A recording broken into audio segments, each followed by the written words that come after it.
한국 사람들에게 이 중남미는 어떤 거리가 있을까? 왜 멀게 느껴질까?를 분석하면서 이 두 가지의 거리가 있다라는 결론에 도달했습니다.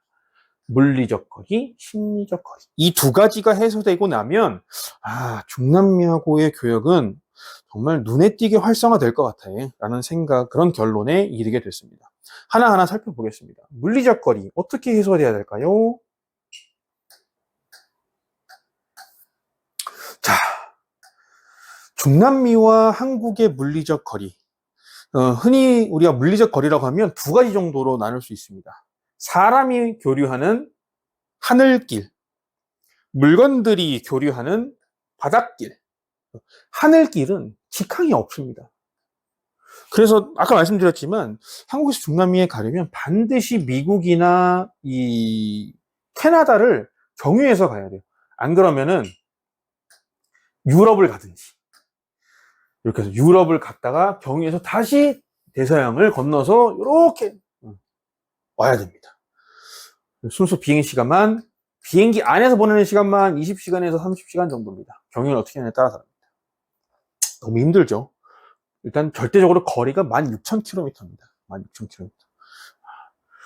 그런데 여러분, 16,000km가 진짜 먼 거리일까?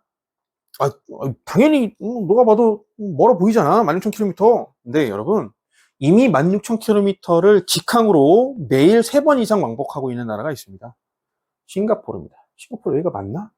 일단 싱가포르, 이 어딘 있죠? 싱가포르에서 이렇게 유럽, 중동, 아프리카, 유럽을 지나서 대서양으로 뉴욕에 도달하는 이 항공선이 하루에 3개씩 있습니다. 평균 2개, 3개씩. 16,300km 정도 될 거예요. 이 거리가 아마 16,300, 16,150이었나? 16,000km가 이미 넘습니다. 이미 기술적으로는 가능하다는 겁니다. 이미 운항이 되고 있는 항공 라인도 있고. 그러면 왜 중남미는 직항이 없지? 간단합니다. 싱가포르와 뉴욕은 인적 교류가 매우 활발한 나라들입니다. 하루에도 비행기가 1번, 2번, 3번, 4번씩 왕복을 해도 항상 사람과 짐칸, 객실과 짐칸을 가득 채워서 왔다 갔다 왕복할 수 있게끔 왔다 갔다 할 수 있을 만큼 많은 교역량, 교류를, 인적 교류량을 가지고 있습니다. 그렇기 때문에 항공사 입장에서는 하지 않는 게 손해인 거죠. 싱가포르에서 사람들 항상 가득 채워서 가고 가득 채워서 오면 돈을 많이 벌잖아요. 결국 돈 때문이다.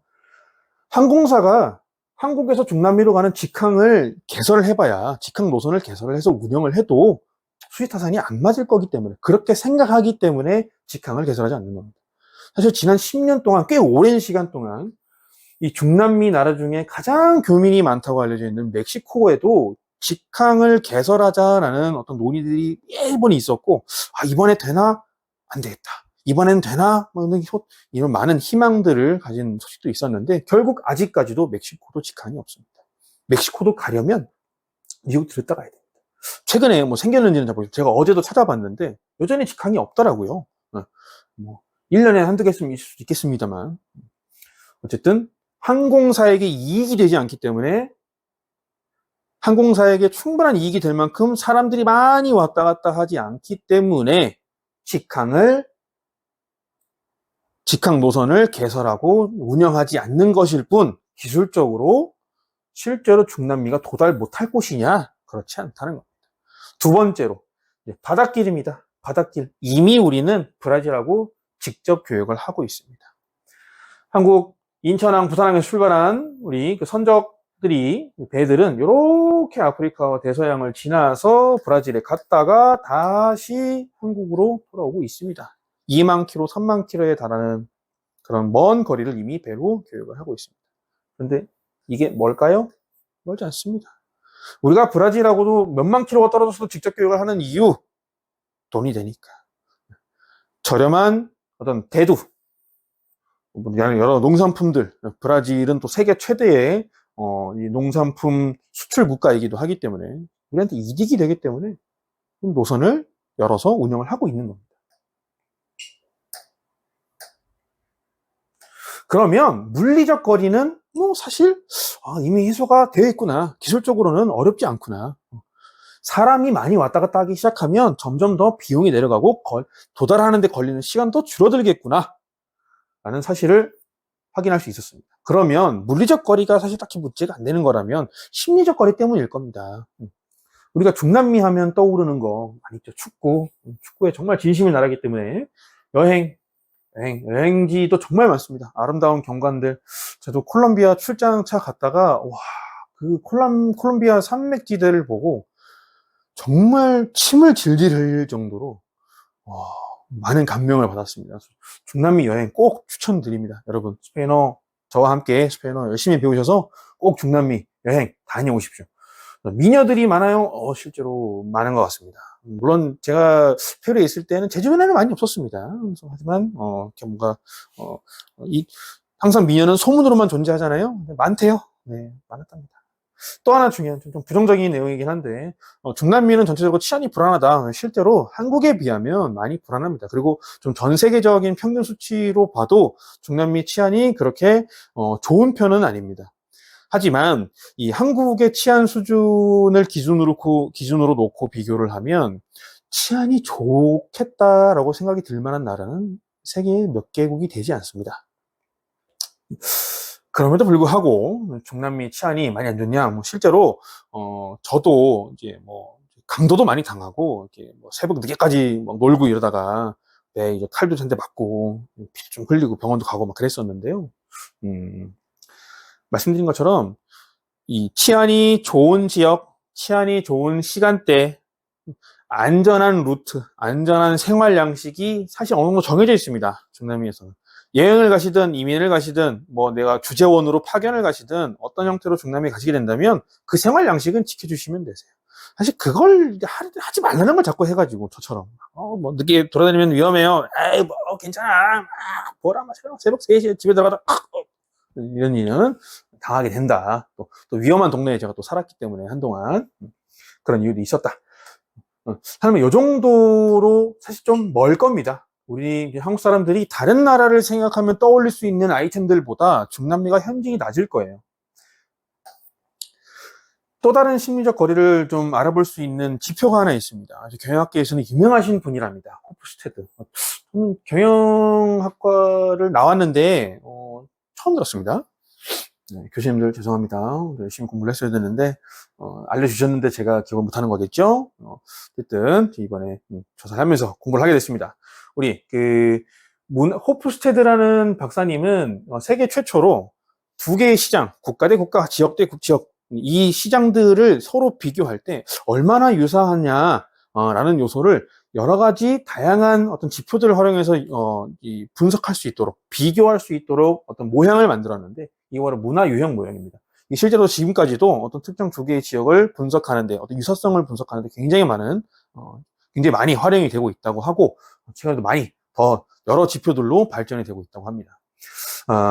우리 한중남미 협회 신승철 회장님께서 2019년에 이 한국과 중남미의 유사성을 이 호프스테드 문화 유형 모형을 통해서 분석을 해주셨습니다. 그래서 이 자료를 제가 인용을 하고자 하는데, 신 회장님 정말 감사드립니다. 네, 좋은 자료 잘 쓰겠습니다. 여전히 아직도 협회장으로 계실지는 모르겠습니다만, 네, 감사합니다. 자, 6가지 지표가 있습니다. 권력거리, 개인주의, 남성성, 불확실성 회피, 미래지향성, 욕구 충족, 허용 정도입니다. 즉, 권력거리, 대충 직관적으로 보이시죠? 얼마나 수직적인 권력 구조에 순응적이냐 또는 이런 구조를 선호하냐입니다. 중남미 평균이 70%고요. 70 정도 지표가 나오고 한국이 60입니다. 심지어 중남미 평균보다 한국이 굉장히 조금 수직 지향적이라고 얘기하잖아요. 그럼에도 불구하고 중남미가 더 높습니다. 유사한 수준을 가지고 있기도 하고요. 멕시코는 80이 넘습니다. 개인주의. 우리가 서양을 보면 유럽이나 미국 같은 서구권의 나라들은 권력 거리도 조금 좀 낮고 권력 지향주의적이지 않지, 대표적으로. 또 개인주의도 사실 많이 발달해 있지. 집단주의가 발달해 있지는 않잖아. 이렇게 인식을 하고 있잖아요. 중남미랑 한국이랑 매우 유사합니다. 개인주의가 많이 떨어져 있는 나라. 오히려 집단주의가 조금 더 선호되는 그런 문화적 특성을 가지고 있습니다. 남성성.